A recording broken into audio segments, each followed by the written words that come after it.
अस्सलाम वालेकुम। सिंधी इन्फो जे हिक न्यू टॉपिक सां गॾु आऊं आहियां अब्दुल क़यूम। सिंध जी धरती दरियाहनि जी धरती सॾिजे थी। सिंध ऐं सिंधु हिक ई वजूद जो नालो आहे, छो जो सिंध ते नालो सिंधु दरियाह जे करे पियो।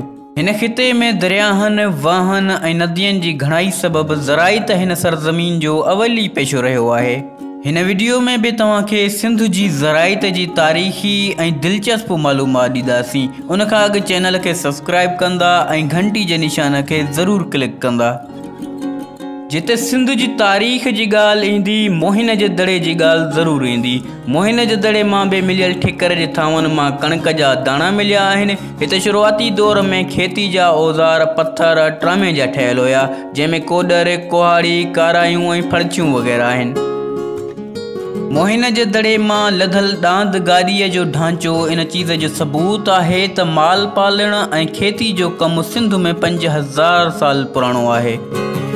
पुराणे ज़माने में दुनिया जूं क़ौमूं सिंध जे बारीक ऐं नरम मलमल लाइ मुहताज हूंदियूं हुयूं। सिंध जो कपिड़ो मलमल पुराणे ज़माने जा बादशाह शौक़ सां पाईंदा हुया।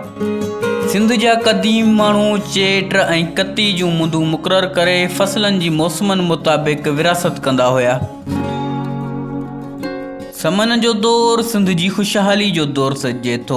उन ज़माने में खेती ऐं वापार जी सिंध में वॾी साख हुई। सिंध जो वापारी सामान दुनिया जी कुंड कुंड में मोकिलियो वेंदो हो, जंहिंमें सिंध जो मलमल जो कपिड़ो मशहूरु हूंदो हो। जॾहिं त अंब, केला, ज़ैतून, कणिक, जुअर ऐं चांवरनि जूं जिन्सियूं ॿाहिरि मुल्क मोकिलियूं वेंदियूं हुयूं। उन ज़माने में सिंध जे माण्हुनि जो ख़ासि खाधो चांवर, मच्छी, खीर, मक्खण ऐं लस्सी हूंदो हो। हिन खिते में ज़राइत ॿिनि मरहलनि मां गुज़री आहे, ॾांदनि वारो दौर ऐं ट्रैक्टर जो दौर। पुराणे ज़माने में हाणे वारे ट्रैक्टर जो कमु ॾांद कंदा हुआ। ज़मीन खे हर हणणु या गुॾ कढणु, ट्रांसपोर्ट जो कमु बि ॾांद गाॾी ते थींदो हो। अंग्रेज़नि जे दौर खां पोइ सिंध जी ज़राइत जदीद थी वई। 1932 में सखर बैराज जो मनसूबो अमल हेठि आयो ऐं सिंधु दरियाह जे ॿिन्ही पासनि वॾा वॾा वाह खोटिया विया, जंहिं सबबि आबपाशी जो बहितरीन निज़ाम वजूद में आयो। पाकिस्तान ठहण खां बाद 1955 में कोटड़ी बैराज ऐं 1967 में गुडू बैराज ठहण खां पोइ ज़राइत खे वधीक तरक़ी मिली। आबादगारनि बि ज़राइत जा पुराणा तरीक़ा छॾे नए निज़ाम ॾांहुं तोजा ॾिनी। 1960 वारे ॾहाके खां पोइ ट्रैक्टर जो इस्तेमालु अमल में आयो, जंहिं सां टाइम जी बि बचत थी वई ऐं ज़रई तरक़ी में बि इज़ाफ़ो थियो। हिन वक़्तु सिंध जे ज़रई जिन्सनि में हिकु ख़ासि मेवे जी जिन्स सिंधड़ी अंब जे नाले सां सुञाती वञे थी, जेका दुनिया जी मंडी में वधीक पसंदि कई वञे थी, जॾहिं त सिंध जो केलो, ज़ैतून, ॿेर ऐं खजूर बि ॿाहिरि मुल्क वञनि था। गरम मसालनि में मिर्च जी जिन्स एशिया जी वॾे में वॾी मिर्चनि जी मंडी सिंध जे शहर कुनरी में आहे ऐं मेहड़ जी मेहंदी बि वॾी अहमियत रखे थी।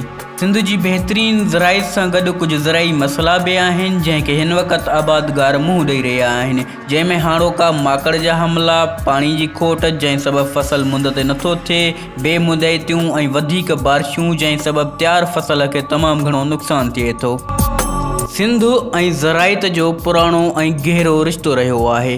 घणी दर दुआ आहे त सिंध समेत पूरे पाकिस्तान जा आबादगार ऐं हारी हमेशह आबाद हुजनि। उम्मीद आहे दोस्तो हीअ वीडियो तव्हांखे पसंदि आई हूंदी। वीडियो खे दोस्तनि सां व्हाट्सएप ते लाज़मी शेयर कजो। मिलंदासीं अगली वीडियो में। अल्लाह हाफ़िज़।